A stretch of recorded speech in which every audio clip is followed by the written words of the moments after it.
Boa noite, veja no Brasil TV desta quinta-feira, 17 de junho. 9 dias de buscas e novas pistas levam a polícia a procurar Lázaro Barbosa numa outra região de Cocalzinho de Goiás. Na Baixada Fluminense, 2 policiais militares de serviço foram executados perto da Via Dutra, a rodovia mais movimentada do país. A falta de doses de vacina contra a Covid-19 interrompe a imunização em capitais como Recife, Salvador e Campo Grande. E ainda o nível do Rio Negro volta a subir e a Che bate novo recorde em Manaus. É agora no Brasil TV.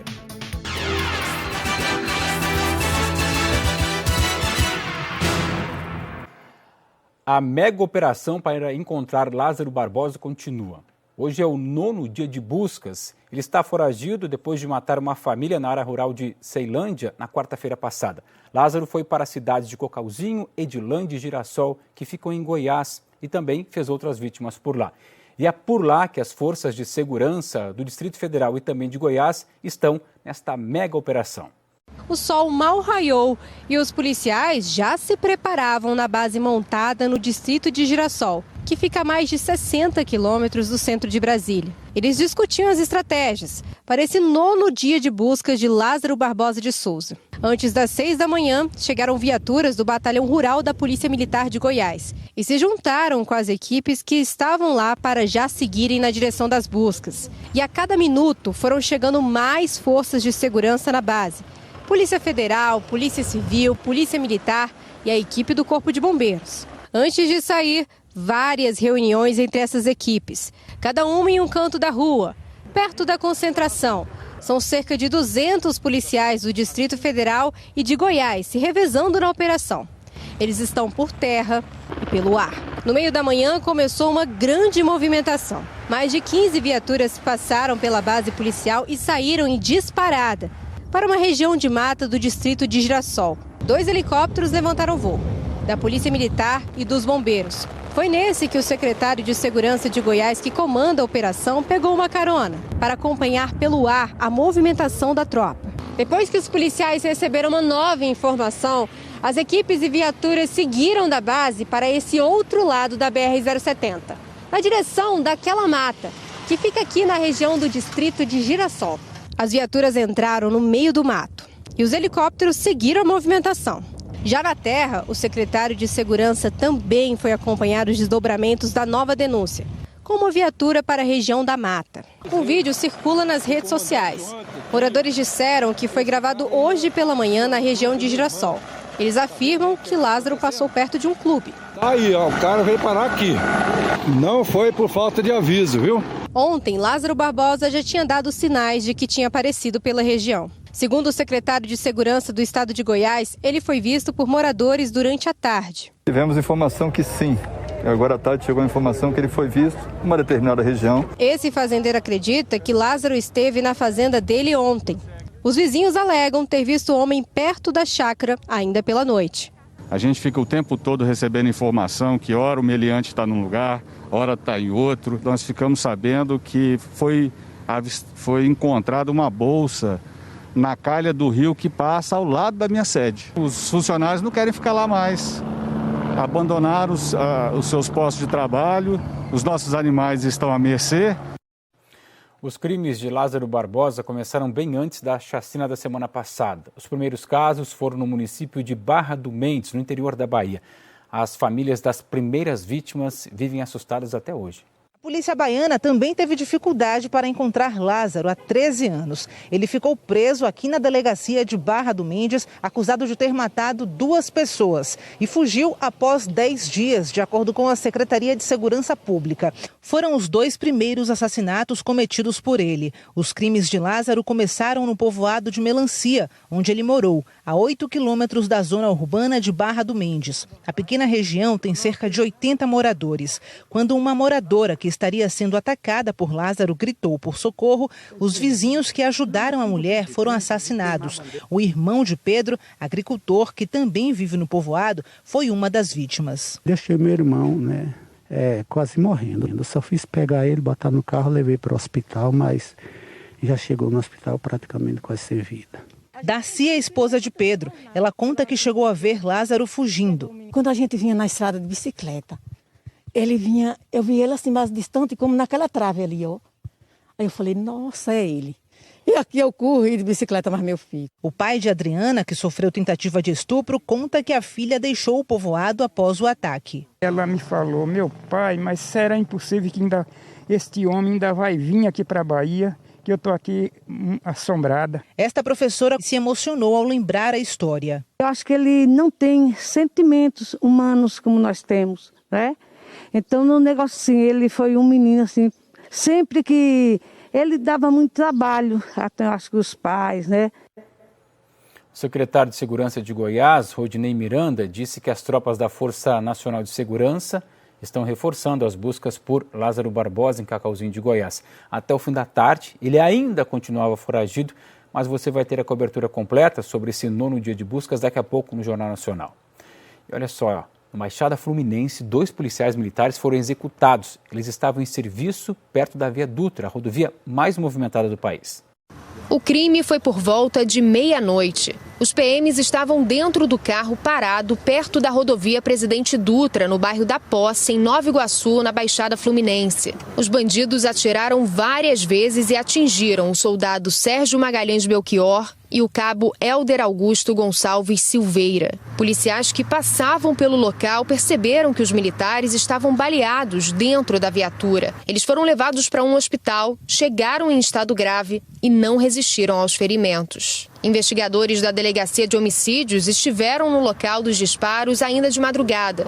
Recolheram imagens das câmeras de segurança para tentar identificar os responsáveis pelo ataque. A área foi isolada para perícia. Segundo a polícia, os bandidos levaram uma pistola e um fuzil dos PMs. O cabo Helder tinha 37 anos e estava na corporação desde 2012. Ele deixa a esposa e 2 filhos. O soldado Belchior tinha 32 e entrou para a PM em 2019. Ele também era casado e deixou 2 filhos. O comandante-geral da Polícia Militar pediu à Polícia Civil empenho nas investigações. Os PMs trabalhavam em outra cidade da região metropolitana, mas estavam dando apoio ao policiamento em Nova Iguaçu. Nas redes sociais, várias mensagens de apoio e muita revolta. Isso é covardia, muita covardia. Que Deus dê forças às famílias dos nossos policiais. Estou de luto pelos nossos policiais guerreiros. Meu Deus, meu amigo, que notícia triste. Mais um pai de família que sai para trabalhar e não volta. Uma mulher escreveu: quando um policial morre, toda a população perde. Parentes dos policiais estiveram no IML essa manhã e preferiram não gravar entrevista. Segundo a PM do Rio, 25 policiais militares foram mortos no estado em situação de violência este ano. A Polícia Federal fez hoje uma operação para combater fraudes nos benefícios emergenciais. Foi mais uma fase da Operação Sexta Parcela. O Robson Moreira, lá de Boa Vista, tem as informações. Foram cumpridos 35 mandados de busca e apreensão, 3 de prisão e mais 12 mandados para bloqueio de bens em Roraima e em mais 6 estados. Aqui em Boa Vista, policiais federais estão nas ruas cumprindo 13 mandados de busca e apreensão na casa de suspeitos de participar de esquemas para receber o auxílio emergencial de pelo menos 111 vítimas. Foi determinada ainda a apreensão dos valores fraudados e o bloqueio judicial das contas dos suspeitos. Segundo a PF, o montante desviado pode chegar ao valor de R$300 mil. A Polícia Federal também divulgou hoje que até agora 98 operações foram realizadas para combater fraudes no auxílio emergencial. 380 mandados de busca e apreensão foram cumpridos e 50 pessoas foram presas. Também teve operação policial em Sergipe, em Pernambuco, essa da Polícia Civil, para desarticular um grupo suspeito de roubo e receptação de cargas. 5 pessoas foram presas. A operação foi deflagrada pelo Centro de Operações Policiais Especiais de Sergipe nas primeiras horas de hoje, com o objetivo de desarticular uma associação criminosa que atuava no roubo, furto, apropriação e receptação de cargas, com a atuação em todo o Nordeste. Foram cumpridos mandados de prisão, busca e apreensão nas cidades de Rosário do Catete, Nossa Senhora das Dores, Itabaiana, Campo do Brito, Santa Luzia e na cidade pernambucana de Jaboatão dos Guararapes. 3 investigados por roubo e receptação de cargas foram mortos e 5 foram presos durante a operação policial. Segundo a Secretaria da Segurança Pública, alguns membros do grupo são extremamente violentos e praticavam assaltos à mão armada. Eles atuavam em toda a região Nordeste e principalmente em Pernambuco e na Bahia. Eram elementos de alta periculosidade, 2 deles já possuíam passagens criminais por assalto a caminhoneiros, né, das rodovias. Um deles já foi preso em uma operação passada, também com falsificação de documentos, esquentando o chassi e esquentando carros roubados, né, para serem novamente comercializados. Segundo a polícia, o nome da operação Chavinha é uma alusão ao fato da maioria das cargas serem dadas pelos caminhoneiros que posteriormente procuram a polícia para comunicar de forma fraudulenta que foram vítimas de assaltos mediante restrição de liberdade da vítima. Nessa operação de hoje, as polícias recuperaram uma carga de argamassa roubada e apreenderam armas, aparelhos, acessórios, né, e aparelhos localizadores que são usados pelos bandidos para desligar os rastreadores dos caminhões roubados. A gente fala agora da vacinação, ou da falta dela, né, contra a Covid-19. Em Belém, longas filas se formaram antes mesmo da abertura dos postos de vacinação nesta quinta-feira. E essa abertura só seria às 9 horas da manhã. Mas teve gente que chegou ainda de madrugada. O Ingo Miller tem as informações. Olá, Marcelo. Teve gente chegando às 3 horas da manhã nos locais de vacinação aqui em Belém para garantir o seu lugar na fila. Toda essa ansiedade é porque em alguns pontos ontem a vacinação acabou encerrando mais cedo por falta de doses.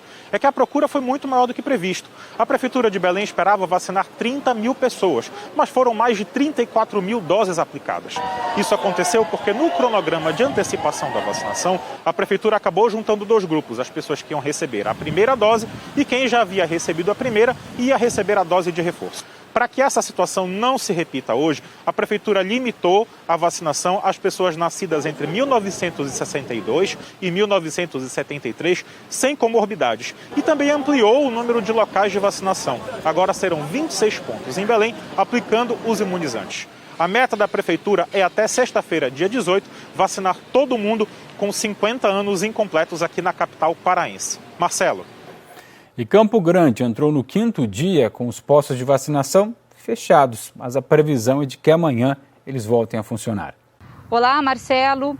Aqui em Campo Grande, os moradores vivem a expectativa pela chegada de novas doses para retomar a vacinação. De acordo com a Secretaria Municipal de Saúde, só aqui na capital, mais de 6 mil pessoas estão com a segunda dose atrasada. A Prefeitura diz que está aguardando o recebimento de mais vacinas para definir um novo calendário. Campo Grande já vacinou cerca de 37% da população geral com a primeira dose e 15% receberam a segunda dose. A quinta-feira foi mais um dia sem vacinação, com todos os pontos de imunização fechados. O Ministério da Saúde confirmou que vai enviar ao Estado um carregamento com mais de 70 mil vacinas da Pfizer e da Coronavac. A previsão é que essas doses cheguem entre hoje e amanhã. Graciela Andrade para o Brasil TV.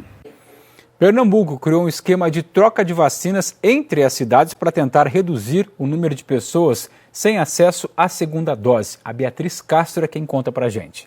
Boa noite, Marcelo. De acordo com a Secretaria de Saúde de Pernambuco, 45 mil pessoas de 80 cidades que tomaram a primeira dose da Coronavac estão com a imunização atrasada por falta de doses para a segunda etapa. A última remessa da vacina do Butantan chegou há mais de um mês. Para tentar amenizar o problema, alguns municípios que ficaram com um pequeno estoque de Coronavac estão trocando essas doses por outras da AstraZeneca. A Secretaria Estadual de Saúde é quem coordena as trocas. Até agora, quase 8 mil doses foram deslocadas entre cidades de todas as regiões do estado. Esta semana, o Instituto Butantan entregou ao Ministério da Saúde 2 milhões de doses da Coronavac ao Plano Nacional de Imunizações. Outras 800 mil doses tinham sido entregues na sexta-feira da semana passada. Essas vacinas ainda não foram distribuídas pelo país. Beatriz Castro para o Brasil TV.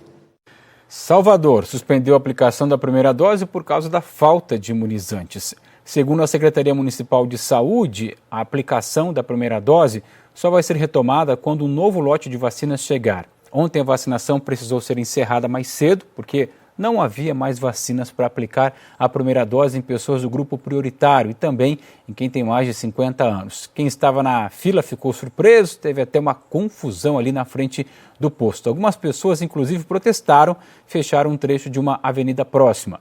Hoje, mais um mutirão na segunda dose foi feito até as 2 da tarde. A ideia é completar o esquema vacinal de quem tem data prevista no calendário para retornar aos postos até o dia 30 de junho.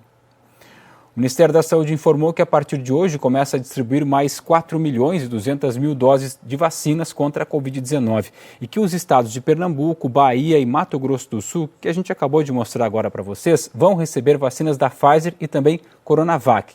O Ministério disse que, após a entrega pelos laboratórios, essas doses passam por um processo de controle de qualidade muito rigoroso, contagem e regulagem no centro de distribuição logístico que fica em Guarulhos.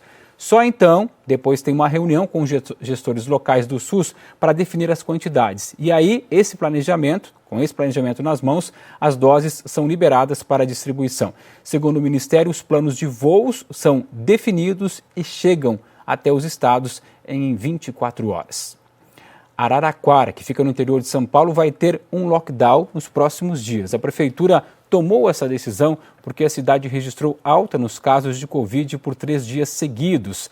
A Fernanda Câmara é quem tem os detalhes. Essa notícia foi dada pela internet, por uma live que a secretária da Saúde, Eliana Onaim, estava fazendo e aí decretou o lockdown. Só para contextualizar vocês, Araraquara soma hoje 24 mil casos de Covid-19 e entre esses casos, 479 pessoas já perderam a vida para a doença. Aí o decreto municipal prevê lockdown quando por 3 dias consecutivos ou 5 dias alternados a porcentagem do total de testes ultrapassar 20% ou a testagem de sintomáticos ultrapassar 30%. E esse índice vinha acontecendo, a gente sempre estava vindo aqui para Araraquara acompanhando isso e agora, realmente, por 3 dias consecutivos, esse índice atingiu mais de 20%. A secretária de Saúde falou na live que isso mostra a transmissão, a alta transmissão do vírus aqui na cidade e foi avisando a população, foi dizendo para usar máscara, para não abandonar as medidas de segurança, para seguir os protocolos de saúde, álcool em gel, não fazer aglomerações. Isso ela deixou bem reforçado. Só que a prefeitura não definiu ainda como vai ser esse lockdown, nem as regras. Eles estão em reunião para definir isso e esse decreto vai ser formulado ainda hoje, então, para ver quando começa esse lockdown. Pode começar hoje, pode começar amanhã, isso ainda não foi definido. As regras também não foram definidas e hoje vai ser formulado um novo decreto. Só reafirmando, eu falei há pouco sobre a distribuição das doses, desde que as vacinas chegam até chegar nos municípios. O Ministério diz que isso demora entre 24 e até 48 horas. Veja a seguir, a cheia do Rio Negro bate recorde e mais uma vez, mais de um século de medição.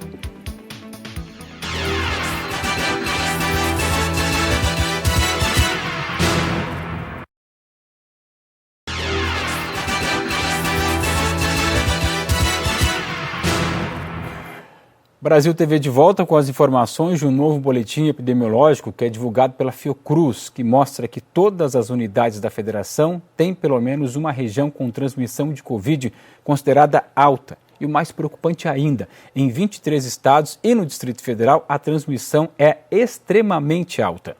Não importa em qual região brasileira você more, nem em qual estado do país você esteja. De acordo com o último boletim epidemiológico da Fiocruz, todo o país continua em alerta por causa da Covid. Os índices de transmissão da doença estão preocupantes.